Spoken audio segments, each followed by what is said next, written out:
From the heart of Kansas City, we bring you Buck and Bob Take on Chiefs Kingdom, a podcast for fans, by fans, covering the Chiefs as if you were with your friends in a bar talking about the team that you love. I'm Buck, and I'm the ultimate Swiftie. I'm Bob, and I'm definitely a bigger Swiftie than Buck. Together, we bring you Buck and Bob brings on the Take on Chiefs Kingdom. We got a lot to talk about today. You threw me through a ringer there, right there. It's like, you see, you threw a curveball right back at me. All right, well, guys, hey, right off here at the top of the episode, we are growing. We actually jumped up. We're getting a lot of views on our shorts on both TikTok and YouTube. Those of you help us out. Those of you that are on audio formats on iTunes or Spotify, please give us some stars, give us a review. Those of you on YouTube or TikTok, YouTube, hit that bell, subscribe, like, leave a comment. I don't know what you can do on TikTok because I've literally been on it for like 3 weeks. So do whatever TikTok thing is to help TikTok people. Do that. Do it. Do it. Do it. Do it. All right. With that being said, we are excited. We are 5-0. You made a comment during the game that my list of notes was very short, and I'm going to be honest. I was thinking about why I wasn't making notes. I was just enjoying the game, man. It was like all the little things that we finally had a game where Mahomes didn't do shit wrong. Yeah, we finally had a game where there wasn't crazy bad things. Carson Steele didn't fumble. He almost did. He almost did, but he didn't fumble. You know, we just had like a nice, relaxing game. Yes, yeah. And I had way more positive to talk about with this game than in previous weeks. So it was kind of nice to enjoy. Okay, so where we should probably start at both of our concerns. My concern was we need to shut down Alvin Kamara. Your concern was Derek Carr beats the Chiefs. We need to shut him down. So first off, Alvin Kamara, we shut him down. We absolutely. We did you know what? If he would have had twice the yards that he did, I still would have considered that shutting him down because he's so explosive, man, and he's so strong. He's amazing. So to do what they did to him, and most of those yards that he got were trash yards in the fourth quarter when they were really down. So we held him to 11 attempts for 26 yards, 2.4 yard average for rushing. Holy shit! And his long was 9. Yeah, damn. Yeah, our defense really stepped up tonight, man. It was really fun to watch. You know, Chris Jones didn't end up on the stat line. I think he had 2 tackles total, but his presence tonight was absolutely. It was amazing. It really was. I mean, he was in their face all night long. It was really fun to watch, dude. I'm so off because,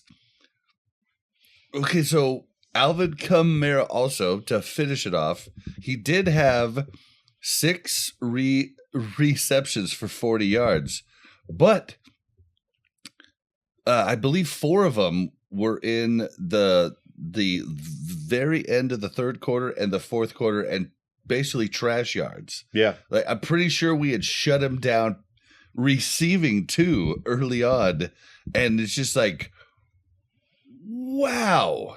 And then we look at David Carr. So we had to hold him back too. We rushed him we didn't so I should rephrase this. We didn't blitz him a bunch. Because he's really good against the blitz, but Spags found a way to move Chris Jones around to put pressure on him. There wasn't a lot of sacks in the game. No. I think there was 1 sack on Carr and 1 sack on Mahomes. Something the like entire game. But we pressured him to where he had to like throw off his back foot almost every time, and we held him 18 of 28 for 165 yards.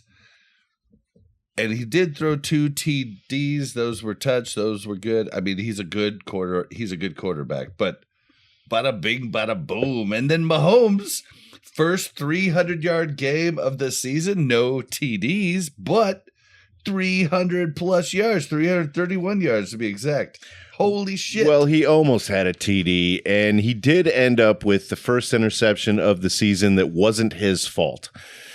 So this, I absolutely hate that stat goes on his line. If you watch the replay, that was 100% on Juju.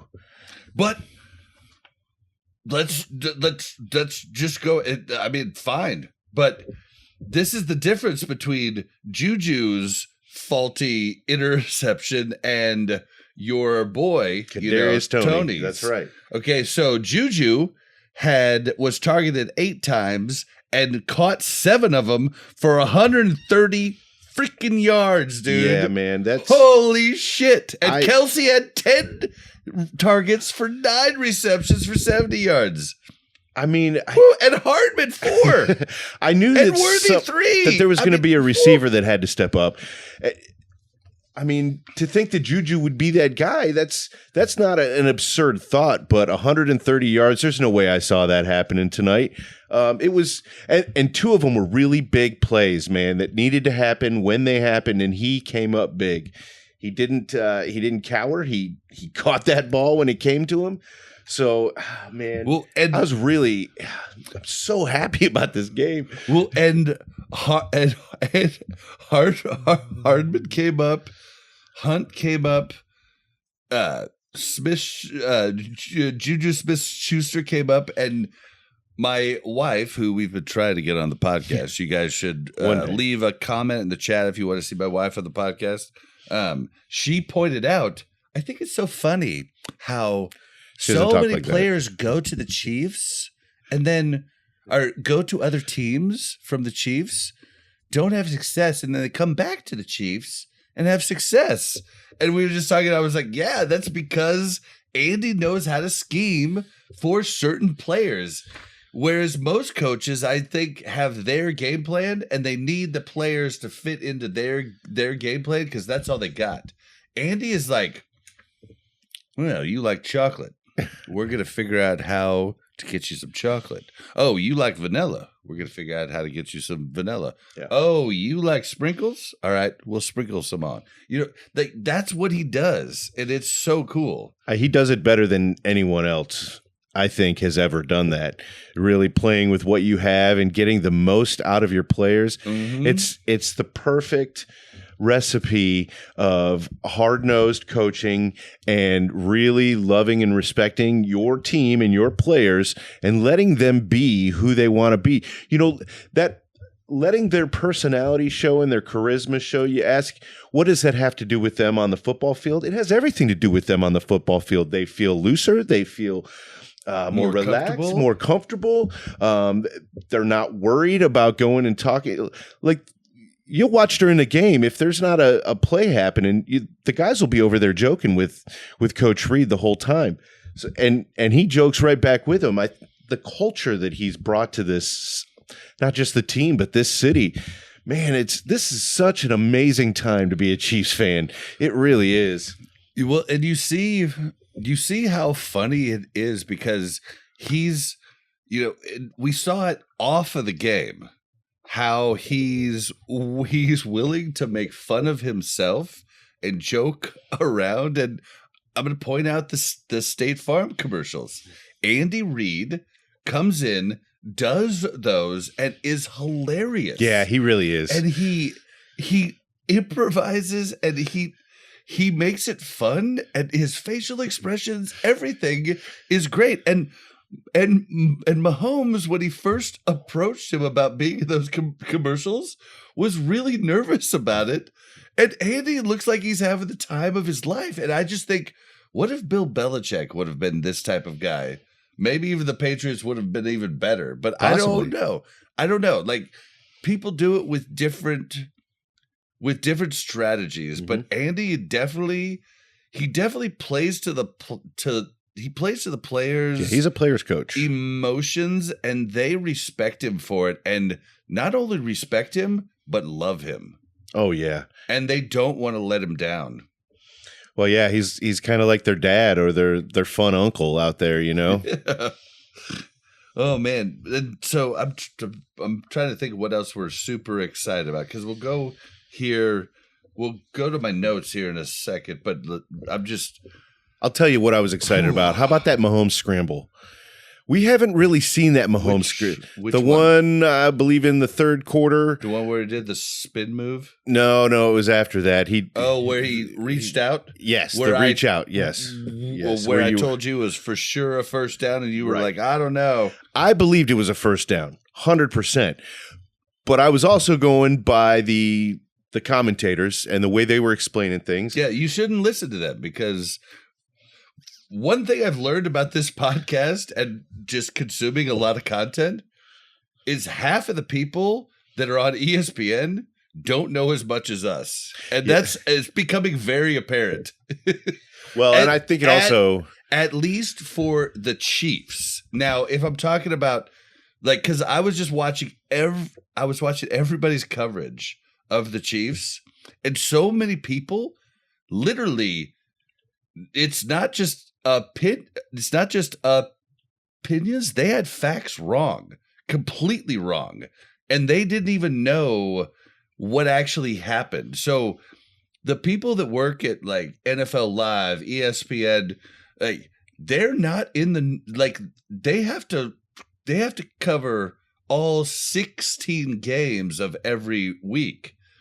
They do not know as much as we know about the Chiefs. And it kind of excites me to the point to where people might actually, this podcast might actually grow because we actually know what's going on, whereas they say so much wrong shit. Yeah, they do, but that play specifically wasn't really about the Chiefs. It was really about the rules, right? But it was just something that made me think about that. And I don't know.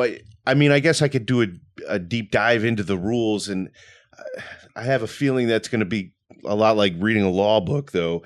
And I'm not really interested in that. But they explain the rules different on different games too. The way the rule was explained by Aikman and Buck tonight is completely different than the way that it was explained last week by Romo and I can't remember the other guy. I can't remember either. But the way it was explained last week is that ball, it can extend around the world until your body hits out of bounds, right? But tonight they absolutely disagreed with all that, and it's where the ball is when it crosses out of bounds, even if you're all still in bounds, and that's why I make the notes every week about the like weird calls, because it is different. It is wrong, and they're just getting away with it being wrong, and the commentators are paid to commentate on that production's game, and right.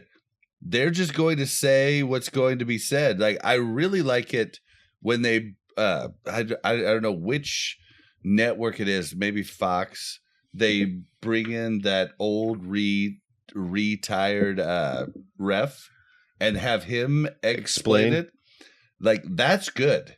But Joe Buck and Troy Aikman dropped the ball tonight on so many of those calls. It's like, oh yeah, it's this, and this. It's like, do you really know that? Why don't you just say, I don't know? We're gonna find out from upstairs. Yeah, I definitely have my favorites as far as broadcasting teams are concerned, and Joe Buck and Troy Aikman are sadly not on the top of that list. Yeah, they're kind of pretty low to the bottom. Yeah, They're really bad. And what's sad is, I grew up with Troy Aikman jerseys plastered on me. I was 6. I couldn't do anything about it. I just see the pictures, and it's, my dad was from Fort Worth, so don't get mad at him. Is he a Chiefs fan now? He's being true to it. He is a Chiefs fan now. He talks about Mahomes every time we play golf, and he's like, "That reminds me of that Roger Staubach." Oh. He kind of does though. Roger Staubach was the man. Was one of the comeback from behind dudes that made it a thing originally. So, it's not Troy Aikman. So you don't have to hate too much. But yeah, dude, the Joe Buck said a lot of things that annoyed me. And wait. You can't. I mean, Tony Romo can't do every game. You know I know. what I'm saying? Well, you know what? I'm waiting for a Chiefs Tom Brady game though. I need that. I want to know what that's like. I've seen a little bit of Tom Brady. He's going to be okay. I want to see him with the Chiefs. Well, I mean, we will at some point. But I mean, as far as him being a broadcaster, he's going to need a little bit of practice, but you can tell he's probably going to be just fine. Tony Romo has that thing that I don't know. He's just so good at what he does. What the team is going to do before the team does it. And no, he doesn't do it every time. No. But he does it way more than any commentator in the league. I'd say Chris Collinsworth is probably my second favorite. I like Chris Collinsworth a lot. Yeah, I think Chris is my second favorite. Trent Green is my second favorite. If Trent Green and Romo could do every single game of the Chiefs except for the one that you want Brady to do, you know what? Let Brady do the Super Bowl. Dude, I have shook Trent Green's hand 3 different times. Yeah. 2 times at Price Chopper in what's the name of the rich city right Leawood? bordering us? Yep. At the Price Chopper in Leawood, right there by Town Center. And then I shook his hand at the airport because we were both leaving town right after the Monday night game last year. I believe it was last year. I was headed to some gaming convention. But yeah. Cool. I've got to talk to him a few different times. I also ran into Tyreek Hill at that same Price Chopper. Oh, wow. I bet that was a completely different experience. He would look confused and was running around, and I was just like, literally running? Wow, you're like an armrest for me. Is he really that short? Oh, he's super, crazy. Like, you don't even realize how short he is until you run into him in real life. But, I mean, for the audience at home, to let you know, I am literally Mahomes' exact stats plus 20 pounds. Oh, measurements. Yeah, his exact measurement. Yeah, okay, I am his exact height and his exact weight plus 20 pounds. So almost his exact weight. Yep. All right. Okay. Yep. But I got a belly here, Yeah, it happens. But yeah, dude. Oh man. I'm on a high right now. Like every time we've done these after shows, I'm stressful. Yeah, I'm stressed out and I'm like just beat up and I'm like tired. But I don't even know how I'm going to go bed tonight. Like I'm just okay. Here, what should we get into next? Should we go over our notes? Yeah. Well, let's go over notes. Get that out of the way. All right, go over your notes. Okay, so for the people at home, I have 2 full pages of notes. I have and 3 Buck lines. has 3 lines. One of the lines was the Mahomes run. That scramble literally says amazing because it was fun to watch.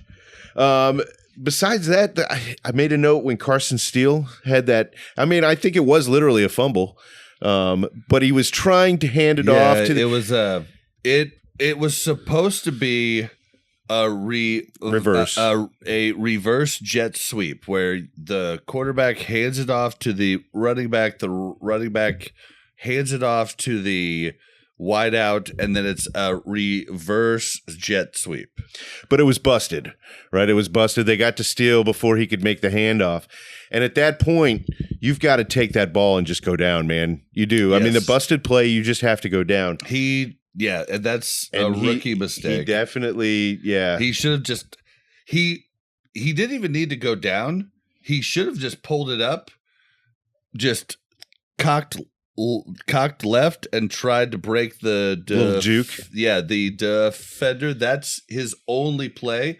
Then maybe he still could have pitched it to him. He couldn't have handed it off to him. Yeah. He could have pitched it to him, but like that's a vet play like Travis Kelce did later in the game, which we'll talk about later. See, I think what happened there is he's in his own head now.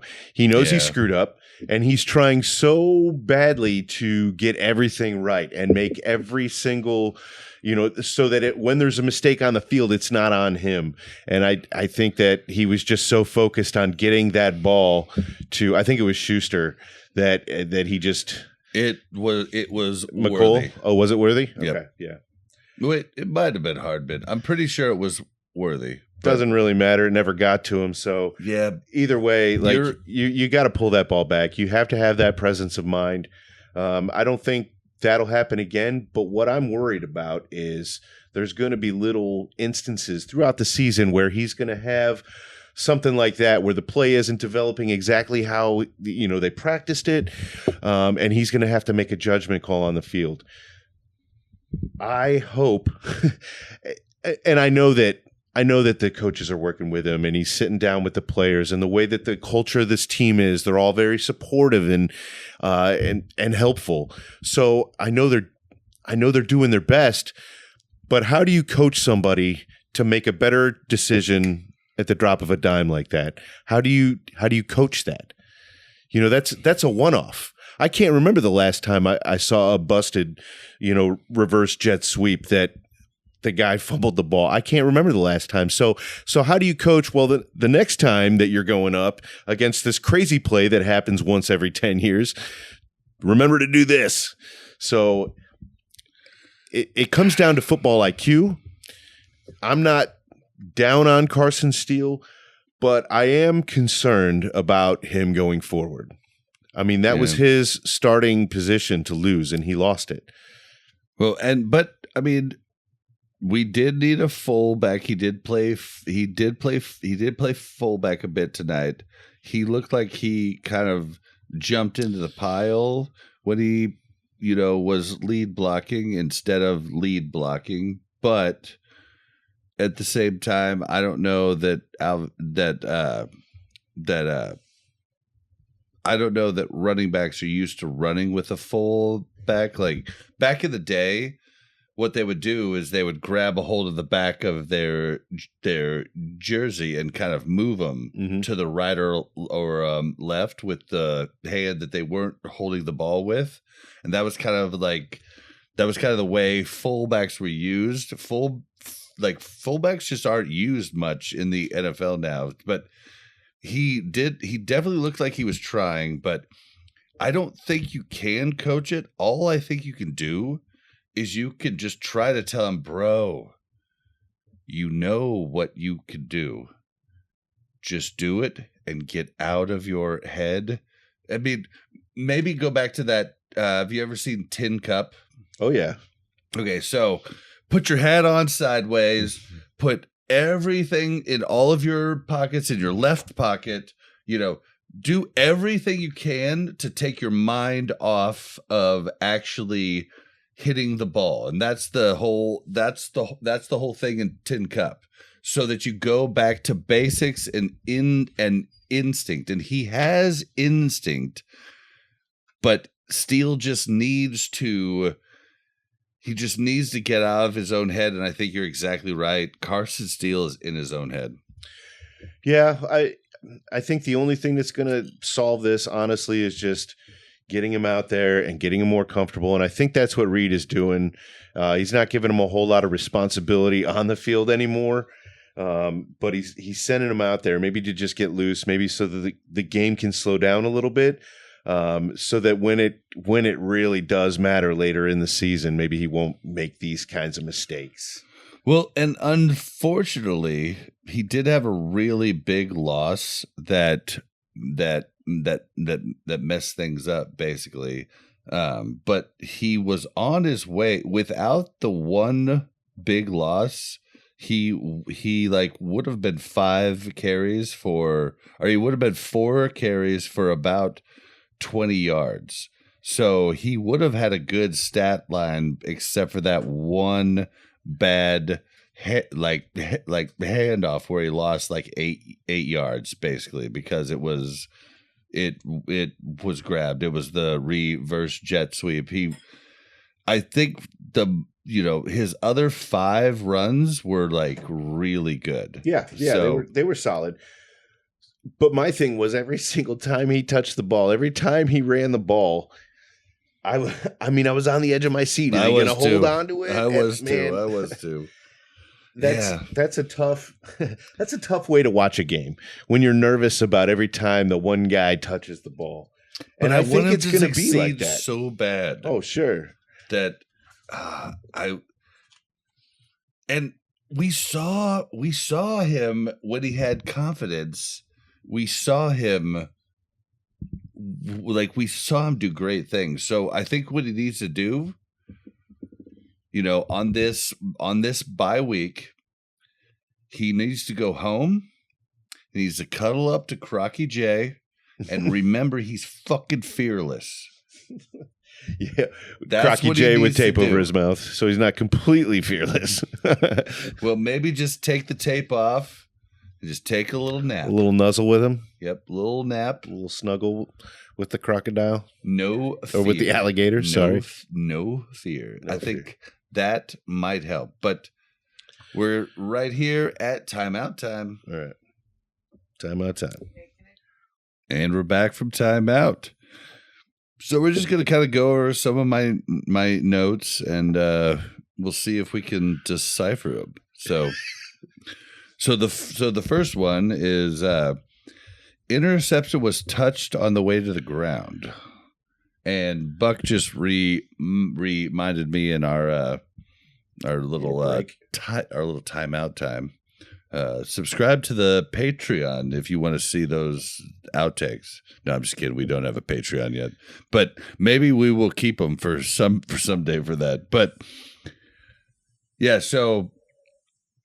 We weren't really sure like how that rule worked. We were kind of talking, and it made sense to us after my beautiful wife pointed out that if somebody pushes you to the ground, you're down by contact. So, or if you're in the air in bounds and you catch it and you're pushed out of bounds before you come down, it is incomplete. Yeah. So that makes sense. Yeah, and so. Yeah.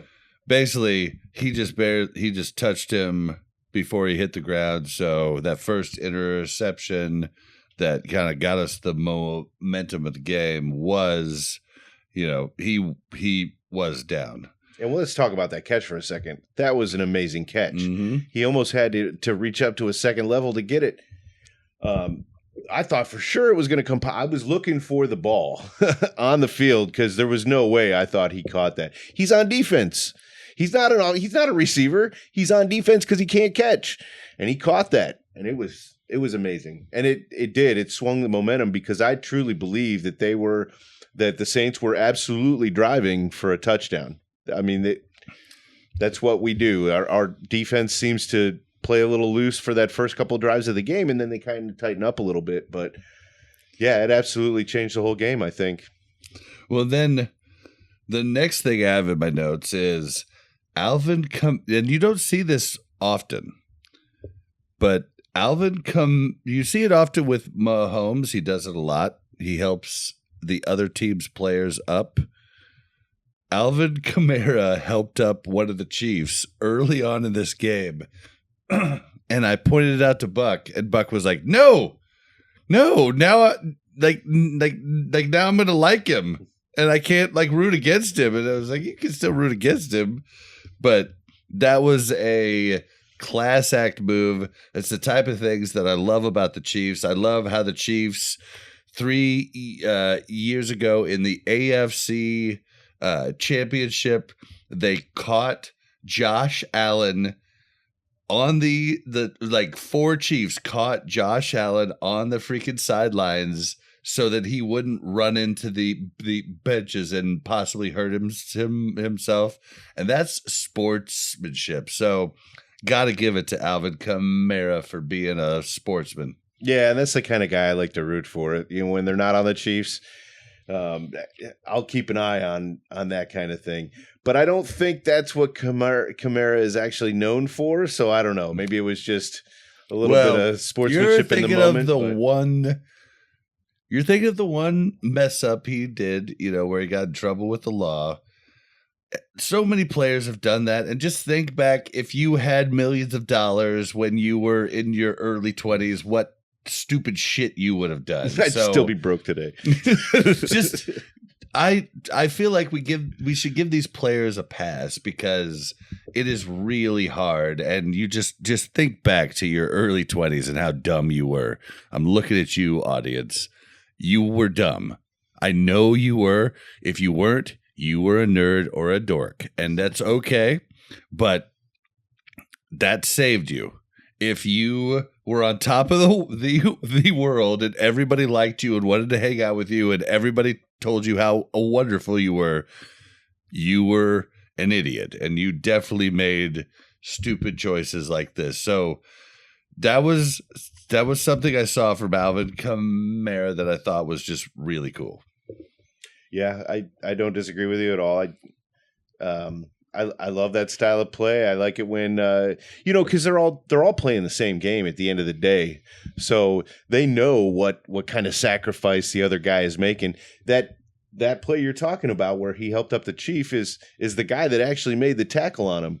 I want to say it was Bolton that made that tackle, but still, yeah, like you said, man, just helping the guy up, a little bit of sportsmanship.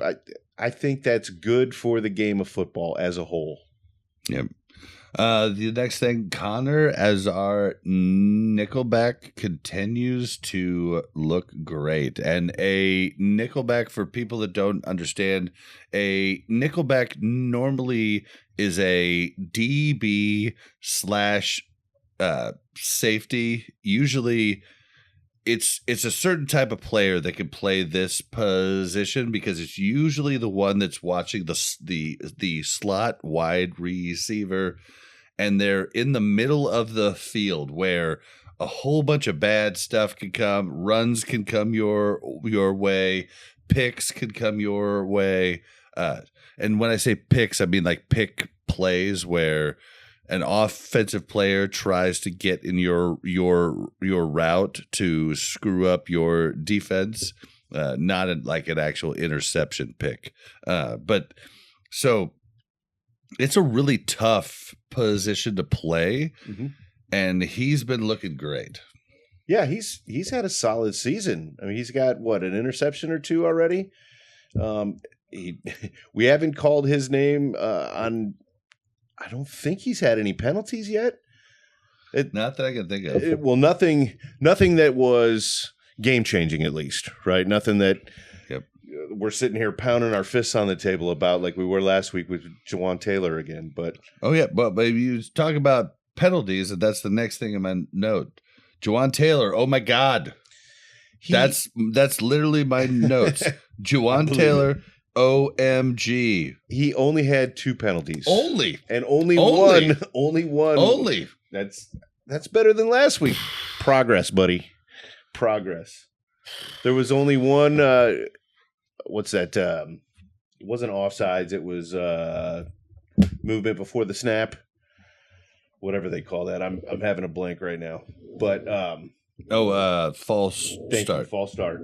And then the other one was a holding, which I kind of just assume we're going to get 4 holding penalties per game anyway. That seems to be about average. So if he only had 1, I consider this a victory, albeit a small victory for Jawan Taylor. So next week we can expect absolutely 0 penalties from Jawan Taylor, though. Do it. Well, we're on a bye week. Do it. Oh, you fucker. Yeah, buddy. All right. So my next piece is, this is bad. Mahomes, we've talked about this. He looked good today, but Mahomes has changed from what he was doing early in his career to now he's doing the whole thing that we praised him for not doing as a rookie.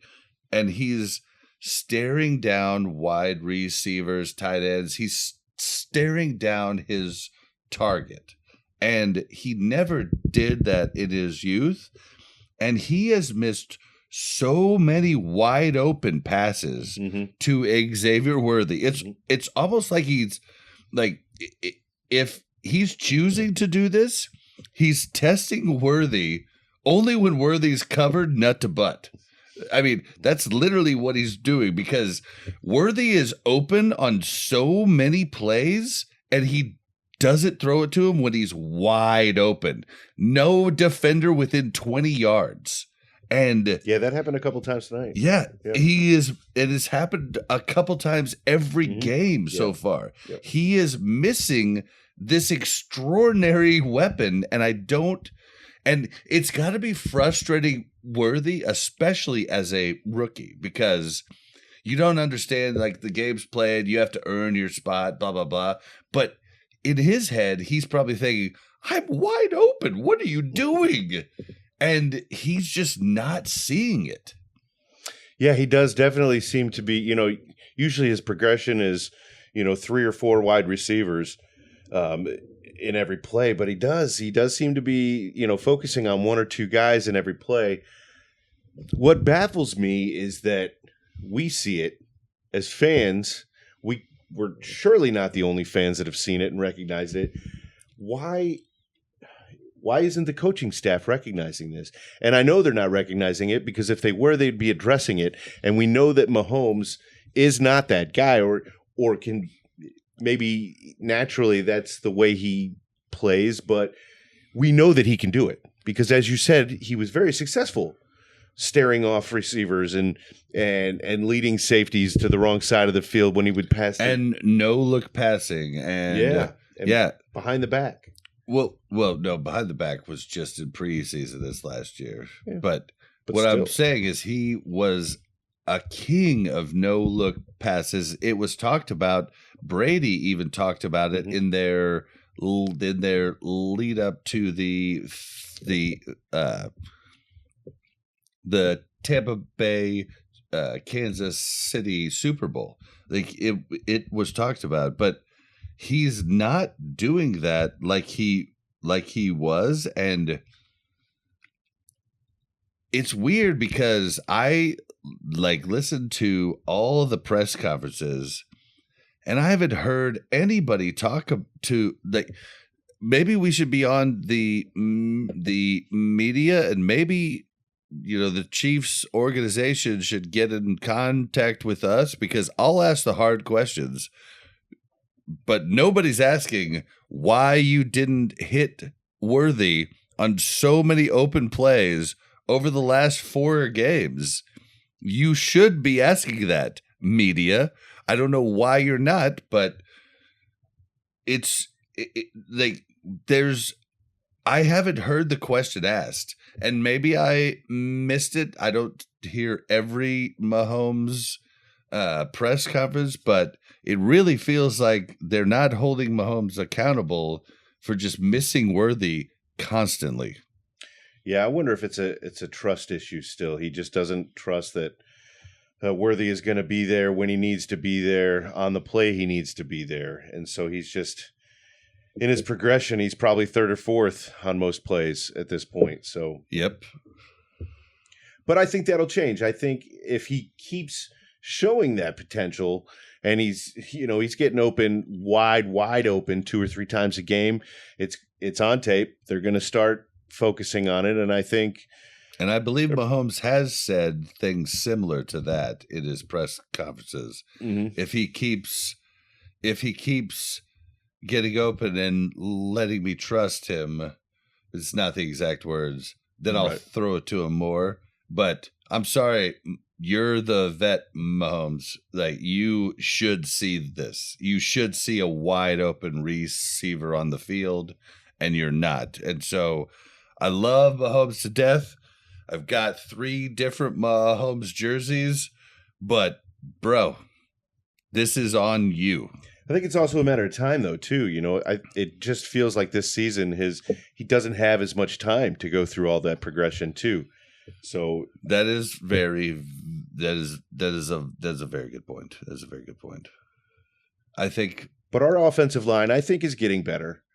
It is getting better. But there's a lot of improvements. Either that or we're playing people with less amazing pass rushers right now the last 2 weeks. Because, yeah, I think it's that. I think it's actually that. I think there wasn't a premier pass rusher in the last 2 games. If Bosa would have been in for the Chargers, we would have had a premier pass rusher. Yeah. But it's so sad because I feel like oh, why can't I say his name? Say his name for me. Left tackle. Suamataia. I feel like he would have done way better in the games that Jawan Taylor's been in than the first 2 games. And if Jawan Taylor was in the first 2 games, he would have been just cut from the team. That's the way that I feel. I think that he was unfairly judged because he had to go against badasses. And that's kind of where I'm at right now. Jawan Taylor, I'm done. Like, it's even worse than the receiver that we shall not name. You think it's worse than that? No, not Tony. Oh. Sky Moore. Oh, yeah. Yeah. I think that there's no way we could do these penalties. I mean, and it's absurd that we keep putting him in. I mean, yeah, maybe put him in when they have a premier pass rusher, but I'd rather have our rookie in learning when there's not a premier pass rusher. Like, there's no reason to have Jawan Taylor there just losing yards for us because he's an idiot and he starts too soon. I'm so tired of him. He's what's this, like 6 penalties now this season for him, which at this point last season in 3 games. Well, no, we've had 5 games. Yeah, he didn't play in 5 games. He's played in every game. Pretty sure. I don't think so. We'll have to look back through the notes to see that. Yeah. Suamataia got replaced after week 2. Yeah, but not with Jawan Taylor. No, that was Wanya Morris. Wanya replaced him. It was right after he caught that touchdown too. So are you telling me Jawan Taylor's on the right? Yeah, we had this discussion last week. He was on the left when I think they're moving him around. You're right, though. You're right. So it was Morris that spelled Suamataia? That spelled? Oh, that replaced him? Yeah, that's a football term. So yes. It comes from the spell back. Yes. It was Wanya Morris that replaced him. Okay. All right. Well. Yep. Okay. Well, then I stand corrected. And I'll be a little bit. You remember he was the one that went down for a couple of plays, and we thought that might be a serious injury. They brought Suamataia in. You're right. But it ended up only being for a couple of plays. And I yelled, "Why couldn't that have been Wanya?" Yeah. Like, just give him a fucking, like, leg cramp. Like, just get him out of there. Jawan, you mean. Why couldn't it have been Jawan? Did I say Yowan? You said Wanya. Wanya Taylor. No, it's Jawan Taylor and Wanya Morris. Okay. Yeah. Dude, offensive lineman. I cannot do this. I can tell you Smith, Humphrey, and Thuney are badasses, but it's Tooney. These freaking... Thuney. It's Tooney. Well, there's an H in there. There is. It's silent. Okay. Well, sorry, Thuney. Sorry. I mean, I'm just like, a GIF is a GIF. It's not a GIF. All right. I'm just saying. All right. Just saying. No, okay. I'm kidding. People can pronounce their names however they want, even though it's spelled wrong. All right. What else you got? I got the Kelsey lateral was freaking amazing. And we just, during the break, my wife walked in and showed us the Patrick Mahomes talking about it after the game, and he was telling him, "Hey, I'm just getting this to you to get close enough for field goal range." And then Kelsey's like, "Screw it. We're going to pitch it." And he's like, "Yeah, that's why, he's a Hall of Famer, because it definitely got us up close and we got the first down." Well, as soon as he lateraled it, I'm looking for the flags because that's what they do every time. They're like, "That's not fair. We got to flag something." Holding. Oh, we got flags coming up in the notes. I'm sure. So, yeah, the other one is just Juju. Damn. Thank God we got Juju. And thank God New England is idiots. I mean, Juju came to the house this game. I mean, he came to play, and it's just, I mean. Yeah, he was a solid receiver. His yak tonight, his yards after catch, was amazing. Although it was mostly on two different plays, still. It's like when somebody says, well, if you take out this play and this play, this is how the team performed. Well, they didn't. They performed how they did with those two plays, and Juju performed. Well, and you look at his yards after catch, and he's never, even in his youth, was a fast receiver. Yep. I mean, the yards after catch were amazing, and it's just, I mean, he has to be on cloud 9 tonight. Yeah. I mean, he has to be just like, "I told you I wasn't done. I told you." Oh, so and great. He's right. He has every right to be as proud as he wants to be, man. He absolutely, he performed. Yeah, 100%. He did everything and more, I guarantee you, than the coaches asked of him for this game. So then, we go into the half. The third quarter, the pass, Worthy is catching the ball right before the goal line, and he has a blatant pass interference, no call.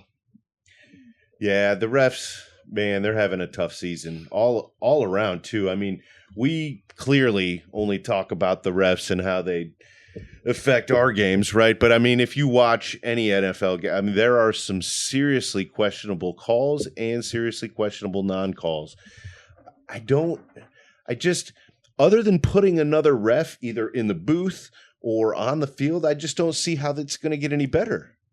Well, the reason that I point this out is because this is the start of the third quarter. We would have had a pass interference call. It would have been 1st and goal at the 1. We didn't get that. But then the refs missed another pass interference in the fourth quarter where the game was out of hand for the Saints already. But that's going to be what all the idiots on the internet are talking about. And it's so sad because they're going to be talking about, the Chiefs pass interfered and the refs let it go, when we would have put the game away. Yep. Done. Game would have been done at the start of the third quarter had the refs not screwed up on our pass interference call. So I just want to point out, sorry guys, but it happens both ways. Yeah, I mean, it happens both ways. But if you guys are going to talk about this at the end of the game and how it was important, just think how the momentum would have been had Worthy got the correct call prior. I'll take the other call, fine, because we would have been up 3 scores at that point. So, yeah, it is what it is. But the ref thing, I mean, this has to be addressed. They have to make it to where, like, everything is reviewable, I think. I mean, because some of these they can't review because it's not a reviewable play, but they clearly missed it. I hate that not a every play should be reviewable, period. Yes, and every call and every non-call should be reviewable. Yep. I think they should be able to go back and fix those things. Now, if every play is blowing the whistle and shit too, that's dangerous. What do you mean? On like a possible, like the interception we talked about prior Mhm. where the guy was touched on the way to the ground. I mean, if they blow the whistle, nothing can be done because that means play has to stop and everybody on the field has to stop immediately. So So you're saying just let it, if it's questionable, let it go. yes, And then we can go back and review it later. Yep. Yeah, I completely agree. It just goes back to, I really feel like there should be like the head official. There should be as many officials as there are out on the field right now, maybe another one, but take the head official off the field and put him in a booth, and he makes or she makes all the final calls. And they have to, maybe they have to verify every call, but they also have the ability to look back on a play and say, oh, that was a blatant face mask. We just missed that. Let's go ahead and call it. Yep. The haters or the doubters are going to say that it's going to slow down the game, and I think it probably will. That's fine. A little bit, but yeah, Who cares? I am such. We have plenty of we have plenty of time where we stop the game for no reason for commercials. Why don't we use that time for commercials? Right. And then when we come back from the commercial break, then we get to hear the review and what their decision is. I just don't care about how long it takes. Honestly, I want a fair game and I want a fair win. And if we lose, I want it to be fair. Yep. And I'm not the guy that's every single play that goes against the Chiefs was bullshit. I'm not that guy. If the Chiefs were outplayed, then the Chiefs should lose. The Chiefs have been outplayed a couple of times this year, and they probably should have a couple losses on their record to be completely fair. I really do think so. Well, that's what separates the Chiefs from everybody else is the fact that we get it done at the end. We finish games, and that's what other people don't do. And that's probably something that we're not giving Patrick Mahomes enough credit for right now. We're it's talking. It's not just Patrick; it's the whole team. It's Spags. It's Andy. It's oh my gosh, I'm blanking. Brett V. No, it's not Brett Nagy. Matt Nagy. Yeah. It's our coaches, coordinators. It's our players. Like everybody's bought into we can win no matter what. And as long as we keep in this game, we're good. We talked about this last week. Nobody gives up on the Chiefs, and that's the beauty of it. Okay. They have built a winning, camaraderie and feeling. Okay, well, let me ask you this then. We've won. We're 5-0. If you take Kelsey off this team, let's just say he took a vacation with Taylor Swift. He's not coming back for a couple months, right? Are we still 5-0? Yeah. If Mahomes takes a vacation, are we still 5-0? Not a chance. Fine. Not a chance. Fine. You win. That was unfair. Just to say you're like, oh yeah, if we don't have. I'm telling you, man. I mean, he's the leader of the team. In my notes here, Mahomes is Jordan. Oh yeah. Yeah, yep. Mahomes is Tiger. Yep. 100%. And Brady is LeBron. Yep. Jordan fucking took it on his back. Yeah. LeBron. Yeah. Everybody's going to be mad at me for this. I really don't know basketball, but I do know Jordan is the GOAT and LeBron's not. So let us know in the comments what you guys think. So other Hardman looks good. Yeah, I mean, I've always thought Hardman looked solid. To be completely honest, I can't think of a play where, I was like, oh, Hardman, what are you thinking? He's not a superstar. He's not going to be. No. He's not going to put up 100 yards. For letting him go every time we've let him go. I know, but he's more than happy to come back for another chance at the Super Bowl. Oh, my other note is, okay, so a few players I forgot to note that were former Chiefs.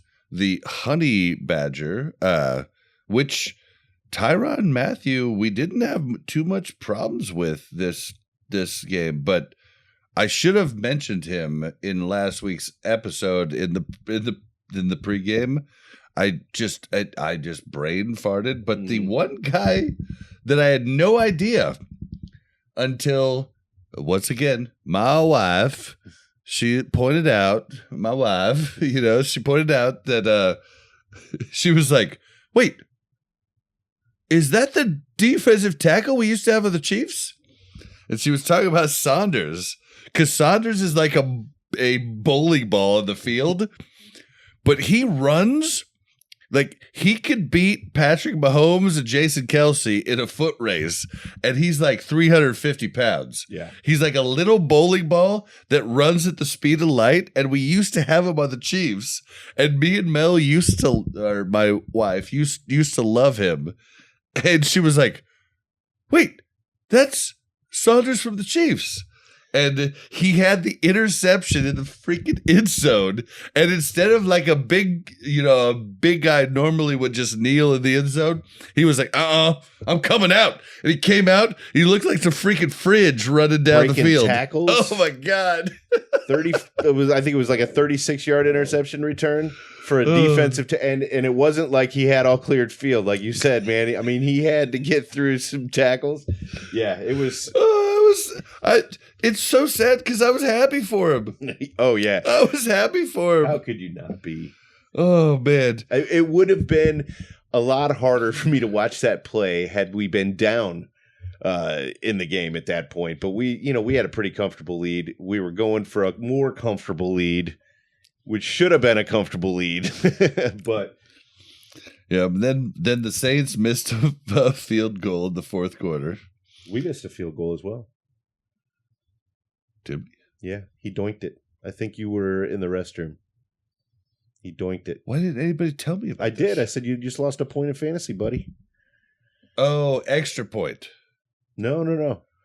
It was a field goal. So he's missed 2 field goals now? Harrison Butt Kicker. We're going to have to call you Harrison Butt Misser. Start calling him Carson Steele. Yeah, I know. Sorry, Harrison. All right, Sorry, Steele. That was rude.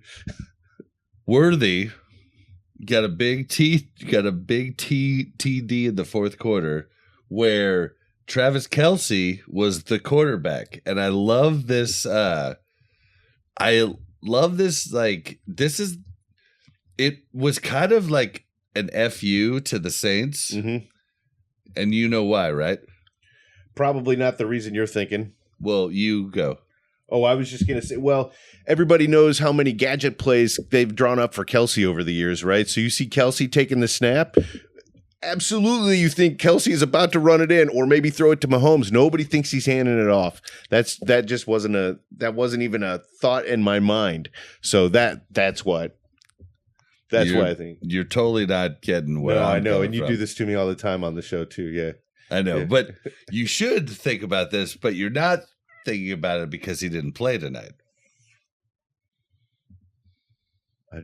Taysom Hill? Oh, yeah. But he's not really a tight end, though. He's a quarterback, wide receiver, running back, tight end, receiver. But he is marked as a tight end, and they literally did a Saints play against the Saints. Yeah. And they used Travis Kelce instead of Taysom Hill. Did and you I think thought of that was immediately awesome. when the play happened? And you're like, I'm not saying this until we get it. Yep. I was just gonna be like, do you know why? And I'm totally right. Oh yeah, absolutely. Yeah. Yep. That was great. That was so great. Oh man, but I love Taysom Hill, so don't get mad at me, Saints fans. I'm a huge fan of Alvin Kamara, Taysom Hill, Derek Carr. To be honest, like David Carr might have been a good quarterback, his older brother for you youngins, but he had to go on an expansion team, and just basically he broke the record for most sacked quarterback ever at that time. And yeah, he just had a rough run of it. Yeah. All right. So 4th and 8. That was the. Yeah, I'm trying to decipher my. I think the 4th and 8 play that you got there. That was the screenplay that Bolton absolutely sniffed out from the moment they snapped the ball. He saw it right away. Yep. And that's another huge defensive play by Bolton. Should they have went for that 4th and 8, or should they? They didn't have a choice at the time, I think. Should they have kicked a field goal though? I think they could have kicked a field goal and still been within. But I'm trying to think of where they were on the field. I should have noted that down. You might be right, because that did happen at one point. They decided to go for a 4th down instead of going for the field goal. That might have been that play. You hate to see a team end up with no points. Well, if the Saints are your team, you hate to see them end up with no points at the end of that drive, going for it on a 4th and long. But I think they were down by 10 too, so they needed a touchdown and a field goal at that moment. So the field goal, it would have changed the ending of the game for sure. But I think that they were trying to be. I think that's their thing, is they want to be aggressive. They want to trust their guys are going to get it done when it counts. Yeah, but then so okay. So we've talked about the whole game. Something for you guys on the Saints. Alvin Kamara is your whole team. It's what I said at the start last time. Shut him down. You shut down the whole thing. They're actually, I think. Okay, so the Saints was one of the 2 teams Davante Adams said that he wanted to go to. Mm-hmm. He wanted to go to a quarterback he was comfortable with. Saints, you need to push for this because you need. Obviously, the Chiefs don't need Davante Adams. We proved that tonight. But we didn't even talk about Jody Fortson coming back. But the Saints do need Davante Adams if they want to make a push. Maybe. I mean, I've seen some footage, and I know I talked about this in the pregame episode where Olave, but he was completely shut down tonight. I think that was a point of emphasis by Spags, was to take him away and make Rashid Shaheed beat us. And he did have a good long catch. Oh, Rashid, yeah, he was their bright spot. Yeah, but just imagine if they got Davante Adams in there at the B spot, and they have the A and the B covered, and then I mean the Saints would look a lot better with Davante Adams, sure. And I think the Saints actually have a better chance. Mm-hmm. Than Rodgers and the Jets. Because Rodgers and the Jets, you're going to have to outscore everybody. Like, your defense completely sucks. So, Davante Adams going to the Saints, for you Saints fans, just throwing you a bone. Make it happen, because that could be the difference in your season. Yeah, I don't disagree at all, although I'd like to see Davante Adams here. Mm-hmm. But I don't. I keep saying that. I don't. He's not my number 1 pick. He's not my number 2 or number 3 pick either, but and we talked about that in the pregame episode too. There's a lot of wide receivers out there. Davante Adams is a big name. He's on the downward slope of his career, but he'd still be a number 2 guy on our team right now. Yeah, he might be number 1, but I don't think we even need him after looking at this, especially if we're gonna get Rice back. I would no Tyreek Hill or nothing. Oh, you're crazy, man. Tyreek Hill or Adam Thielen. I would take Hopkins. Yeah, I would love Hopkins. Adam Thielen, I don't know. No, we already have one wide receiver, and that's all we need. That's it? Yep. All right. You could only have one token white guy. All right. So yeah, dude. Wow. It was nice to have a game that was relaxing and fun. I hope you guys have enjoyed the episode. Who was your player of the game then? Oh, my player of the game? Yeah. Definitely Juju. Yeah, it's got to be Smith. Yeah. Schuster. Yeah, I mean, like Kelsey. He stepped up huge. Kelsey, yeah, duh. Kelsey, I expect to step up. He's a vet. He's a Hall of Famer. Mm-hmm. But Juju stepped up when we needed someone else to step up. We knew Kelsey in a pinch would take something. We needed somebody to step up. And also Kareem Hunt. Shit. Yeah, we didn't bring up Kareem Hunt, man. He ran solid, and you could tell in the fourth quarter that man was gassed, but it didn't matter. Yeah. It was going to take a crowbar to get him off the field. 27 attempts. It was only 3.8 yards average, but 102 yards, and this is a tough running defense. Yeah. And he had a TD too. I mean, I don't want to toot my horn too much, but I told you he was going to be pretty big on this team. Hey, man. I also told you Carson Steele was, and I screwed that one up. So. But we only talk about the ones we win, right? The good ones, yeah. Yeah. Well, yeah, all right. Well, good job, buddy. All right. Well, that's going to do it for the episode. You can find us on... How do we even go about this? Buk and Bob, BUKNBOB. If you search that Buk and Bob podcast, you're going to find us all over the place. You can find us on Spotify, iTunes.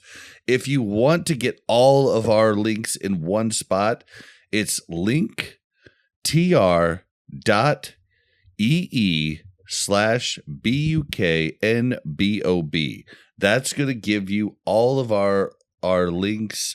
They're all going to be in wherever you're listening, watching this, you're going to see it in the notes too. Just click that. You can find us every place. Please help us out. Leave comments on YouTube. Subscribe for us.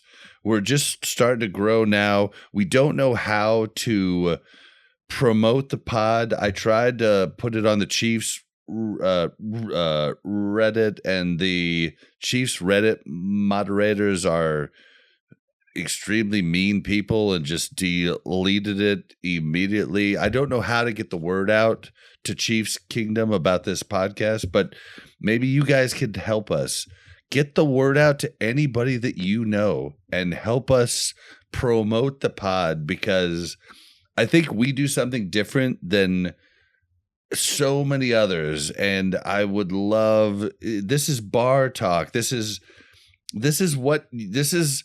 when you are, like living in another state and you don't have anybody to talk Chiefs to, and you want a podcast where it feels like you're in the room with us, just talking about team you love. Like, that's what this is. And we want you to help us promote it. So please tell everybody you can. Post it on any Facebook group or anything you can, and just help us out. And if you don't want to leave a comment and you'd rather voice your opinion, you can call us at the toll-free line and leave a voicemail. Yep. Well, it's not toll-free. It is 816-866-1066. But if you have a cell phone in the United States, you could call that free, easy. So, yeah, call us, leave us. We'd love to have some voicemails. We would love to have it. My other podcasts have them, and it's so much fun. So please do the call-in number. It'd be great. Yeah, say whatever you want. Buck, where can we find you? As always, I'm on Facebook, and then you can find me at Twitter. It's at Bucktastic, BUK_TASTIK. And you can find me on Twitter at Blazin_Bob. That's BLAZZIN_BOB. And if you search Blazin' Bob, you'll find a lot of stuff from me, lots of podcasts. All right. Well, I guess that's all for this week. We'll see you next time. How about those Chiefs? Oh my God, what a game, man. Well, let's get out of here. It's freaking about time.